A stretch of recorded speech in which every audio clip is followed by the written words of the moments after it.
वज़ीर आला खैबर पख्तूनख्वा को हिरासत में नहीं लिया गया। सरकारी ज़राए के मुताबिक रेंजर्स और पुलिस की भारी नफरी केपी हाउस में मौजूद। बैरिस्टर गौहर केपी हाउस से मीडिया से बात किए बगैर रवाना।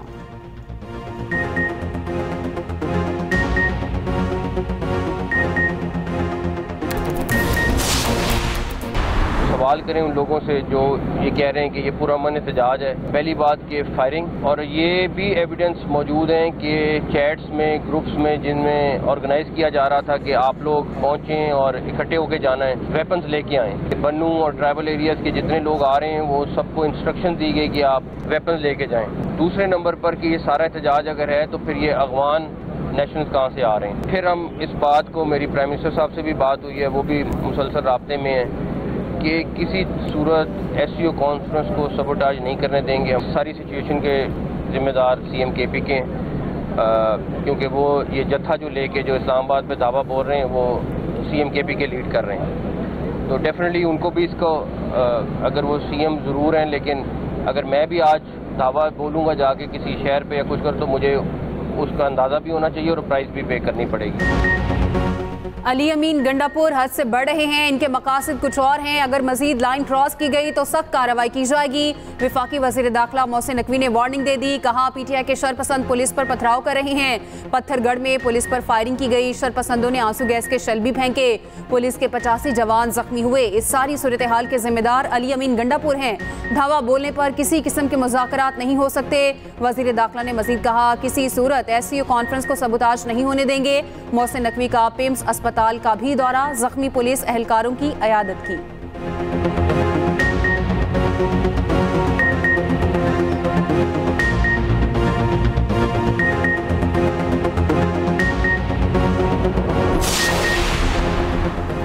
तहरीक इंसाफ के भेस में तहरीक इंतशार का वाहिद मकसद मुल्क में आग लगाना है। ये किसी रियायत या नरमी के मुस्तहिक नहीं। वज़ीर आला पंजाब मरियम नवाज का सोशल मीडिया प्लेटफॉर्म X पर बयान।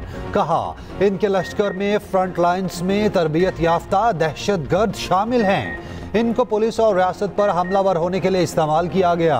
कौन सा मुल्क ये बर्दाश्त करता है। तहरीक इंतशार के वकला के पथराव से कांस्टेबल बिलाल शदीद जख्मी हुआ। क्या ऐसी हरकत कोई सियासी जमात कर सकती है? ये पहली बार नहीं है। लाहौर में अमनो अमान की सूरत हाल के पेश नज़र रेंजर्स तैनात। ज़राए महकमा दाखिला के मुताबिक रेंजर्स ने अहम मकामात पर पोजीशन संभाल ली। दस्ते शहर के मुख्तलिफ इलाकों में पेट्रोलिंग।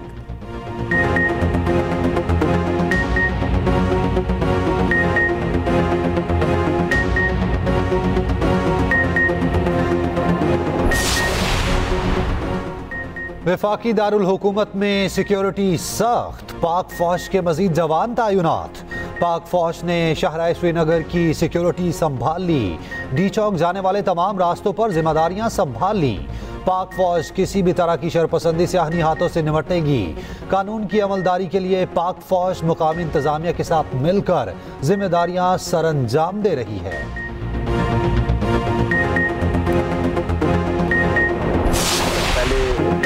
इस्लामाबाद पर PTI का धावा। दुश्मन कुव्वतों का हमला समझते हैं। फितना अल खवारिज के मुसल्लह जत्थे PTI वालों के साथ आ रहे हैं। हर कीमत पर पाकिस्तान पर मुसल्लह हमले का मुंह तोड़ जवाब देंगे। हम उल्टा लटका कर इनसे हिसाब लेंगे। वजीर दिफा ख्वाजा आसिफ ने वाज़ेह कर दिया।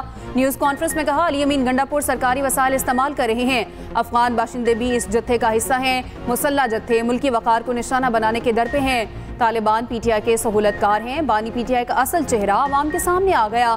PTI वाले लाशें चाहते हैं। हमारी कोशिश है किसी की मौत ना हो।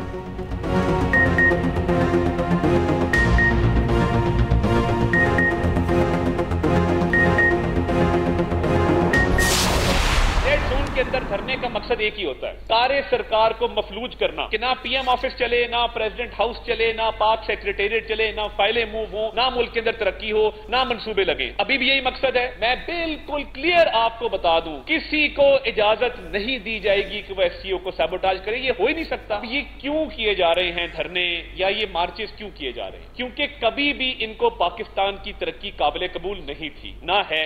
इनको मरोड़ उठ रहे हैं। एक तरफ ये इकोनॉमिक पॉलिसी का पाथवे है और एक तरफ इंतशार है, तशद्दुद है, और एक तरफ बिल्कुल तबाही और बर्बादी का मंजर है। वो है खैबर पख्तूनख्वा का सूबा। रेड जोन में धरने का मकसद सरकार को मफलूज करना है। किसी शरपसंद को डी चौक के करीब फटकने नहीं देंगे। वफाकी वजीर इत्तलात अताउल्लाह तारड़ ने वाज़ेह कर दिया। न्यूज़ कॉन्फ्रेंस में कहा, PTI का एहतजाज NRO लेने की कोशिश है। इन्हें कभी पाकिस्तान की तरक्की काबिल कबूल नहीं थी और ना ही आज है। दुनिया के कई ममालिक के सरबराहान पाकिस्तान आ रहे हैं। किसी को SCO समिट सबोताज करने की इजाजत नहीं देंगे। सेनेटर इरफान सिद्दीकी का कहना है, PTI ने भारतीय वजीर खारजा को सिर्फ अपने मुजाहिरों में खिताब की दावत दी। बेहतर होगा PTI जयशंकर को दिफाई तंसीबात और शोहदा के तबाहशुदा मज़ारों पर भी ले जाएं। PTI और भारत हमेशा के लिए लाजवाल रिश्तों में बन जाएंगे। वजीर इत्तलात पंजाब असम बुखारी ने कहा, बैरिस्टर सैफ का भारतीय वजीर खारजा को रियासत मुखालिफ एहतजाज में शिरकत की दावत देना मुल्क दुश्मनी का आखिरी लेवल है। देखते हैं इसराइली मददगारों को एहतजाज की दावत कब मिलती है।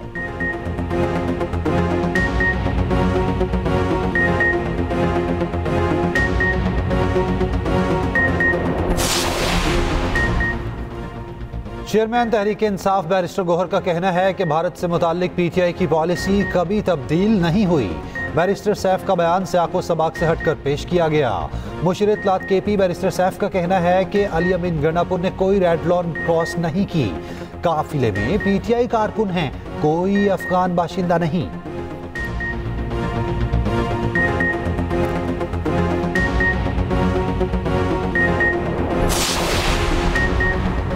जुड़वा शहरों में आज भी मामूलाते जिंदगी मुतासिर। दोनों शहरों को मिलाने वाले तमाम रास्ते बंद। मोबाइल और मेट्रो बस सर्विस मुअत्तल।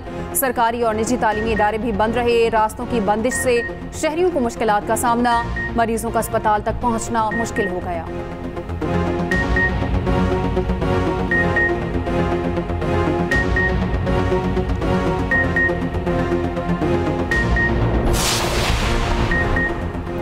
तहरीक इंसाफ की लाहौर में एहतजाज की कॉल। शहर के दाखिली और खारजी रास्तों पर रुकावटें। मुख्तलिफ जगह पर कंटेनर्स लगाकर रास्ते ब्लॉक कर दिए गए।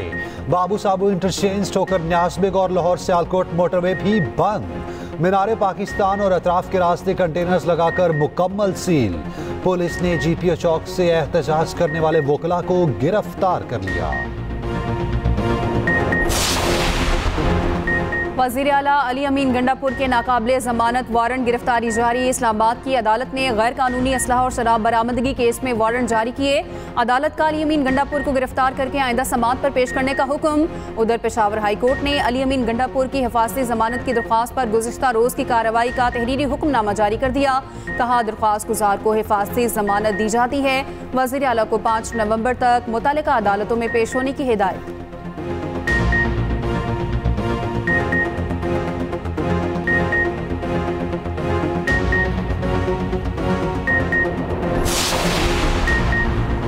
वफाकी दारुल हुकूमत में गैर कानूनी इज्तिमा की इजाज़त नहीं दी जाएगी। मुजाहिरीन को एहतजाज की मुनासिब जगह दी जाए। इस्लामाबाद हाई कोर्ट का बड़ा हुक्म। PTI का एहतजाज रोकने की ताजरों की दरख्वास्त पर समाअत। सेक्रेटरी दाखिला अदालत में पेश। इस्लामाबाद हाई कोर्ट की सेक्रेटरी दाखिला को हालात फौरी मामूल पर लाने की हिदायत। चीफ जस्टिस आमिर फारूक ने पूछा, सेक्रेटरी साहब आपने पूरा शहर क्यों बंद किया हुआ है?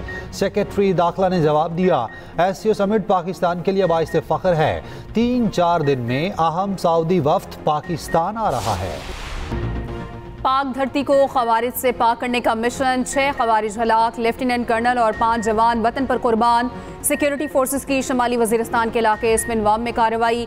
फितनतुल खवारिज के 6 दहशतगर्द जहन्नुम वासिल। ISPR के मुताबिक दहशतगर्दों से लड़ते हुए लेफ्टिनेंट कर्नल मोहम्मद अली शौकत और 5 जवान शहीद लेफ्टिनेंट कर्नल मोहम्मद अली शौकत का ताल्लुक फैसलाबाद से है। शोहदा की नमाज जनाजा पेशावर गैरिसन में अदा। Army chief general Asim Munir, Askari और सिविल हुकाम और दीगर की शिरकत। शोहदा के जस्ते खाकी आबाई इलाकों को रवाना। मुकम्मल फौजी एजाज के साथ सुपुर्द खाक किया जाएगा।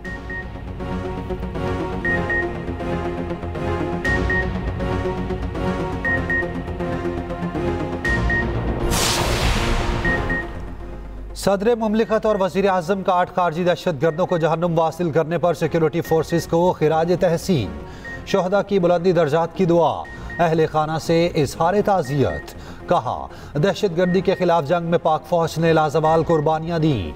पूरी कौम शहदा को सलाम पेश करती है। हर किस्म की दहशतगर्दी को जड़ से उखाड़ फेंकने के लिए पुरअज़्म हैं।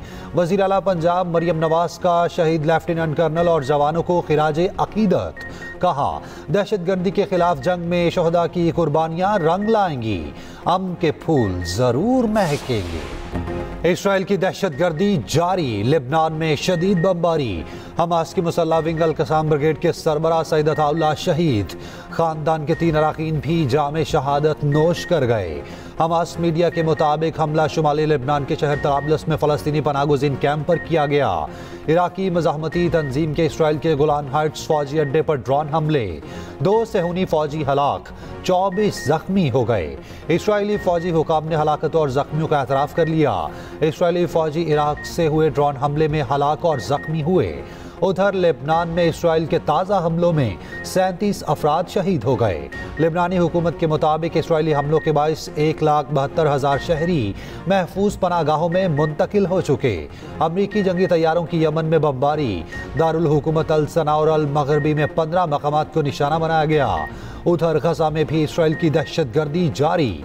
सेहूनी फौज ने 24 घंटों के दौरान 12 फलस्तीनियों को शहीद कर दिया। इसराइल ने अभी तक ये नतीजा अखज़ नहीं किया कि ईरान को कैसे जवाब दिया जाए। अगर मैं इसराइल की जगह होता तो ईरानी तेल की तंसीबात पर हमले के बजाय किसी मुतबादिल पर गौर करते। अमरीकी सदर जो बाइडन का कहना है, मेरी इंतजामिया से ज्यादा किसी ने इसराइल की मदद नहीं की। दूसरी जानिब डोनाल्ड ट्रंप ने इसराइल को ईरान की जौहरी तंसीबात को निशाना बनाने का मशवरा दे दिया।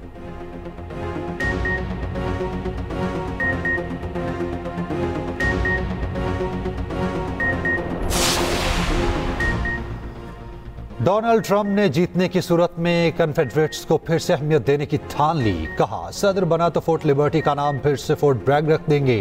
कन्फेडरेट लीडर के नाम पर होने के सबब अमरीकी फौज ने अपने सबसे बड़े अड्डों में से एक का नाम तब्दील किया था। डोनाल्ड ट्रंप की जानिब से एक बार फिर सदर बाइडन पर शदीद तनकीद। कहा, सैलाब से 200 अफराद हलाक, 200 लापता हैं। बाइडन इंतजामिया ने मुनासिब इमदादी कार्रवाई नहीं की। डेमोक्रेट सदारती उम्मीदवार कैमला हैरिस का कहना है, हम माजी की तरफ नहीं पलटेंगे, आगे बढ़ेंगे। सीनियर वजीर सिंध शर्जील नाम मेमन का कहना है कि एक सूबे का वजीर आला मुसल्ला जत्था लेकर इस्लामाबाद पर हमले की कोशिश कर रहा है। इनका एजेंडा है कि कप्तान नहीं तो पाकिस्तान नहीं। वजीर आला गंडापुर के साथ अफगान बाशिंदे हैं। दुश्मन चाहते हैं पाकिस्तान को अंदर से कमजोर किया जाए।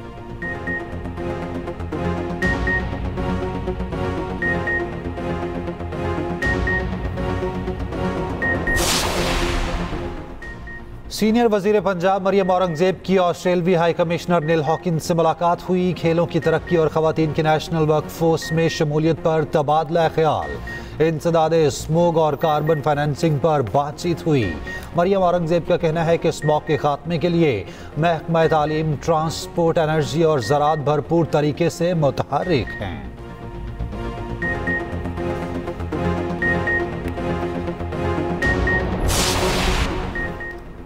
कराची के इलाके माड़ीपुर के करीब फायरिंग से पुलिस एहलकार जाम बहक। पुलिस के मुताबिक मकतूल की शनाख्त 33 साला मोहसिन के नाम से हुई।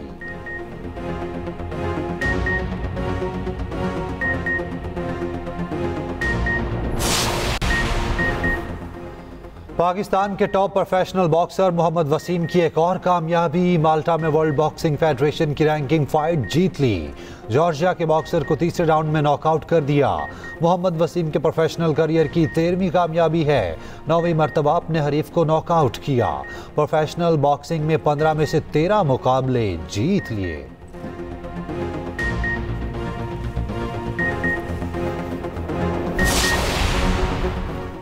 पाक इंग्लैंड टेस्ट सीरीज की तैयारियां। पाकिस्तान और इंग्लिश क्रिकेट टीमों की मुल्तान स्टेडियम में प्रैक्टिस। इंग्लैंड ने प्लेइंग 11 का ऐलान कर दिया। कप्तान बेन स्टोक्स पहला मैच नहीं खेलेंगे। ऑलीपॉप सीरीज के पहले टेस्ट मैच में इंग्लैंड के कप्तान होंगे।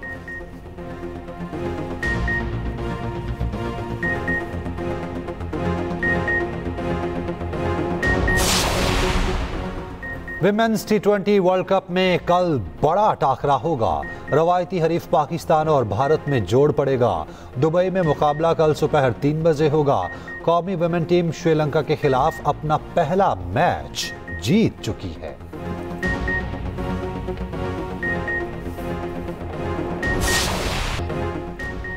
रहबर भी ये, हमदम भी ये, गमोखार हमारे, उस्ताद ये कौमों के हैं, मेमार हमारे।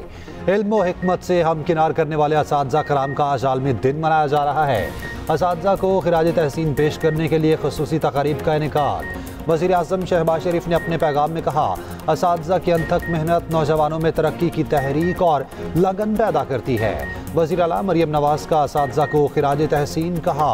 उस्ताद चिराग की मानिद हैं जो जहालत के अंधेरों में इल्म की रोशनी फैलाता है। और भारतीय गुलकार ने कॉन्सर्ट में पाकिस्तानी अदाकारा को पहचान लिया। लंदन में दिलजीत दोसांझ का शानदार कॉन्सर्ट आवाज़ का जादू जगाया। भारतीय गुलकारा ने अदाकारा हानिया आमिर को शायकीन में देखकर स्टेज पर बुला लिया। अदाकारा के लिए गाना भी गुनगुनाया। शायकीन झूम उठे।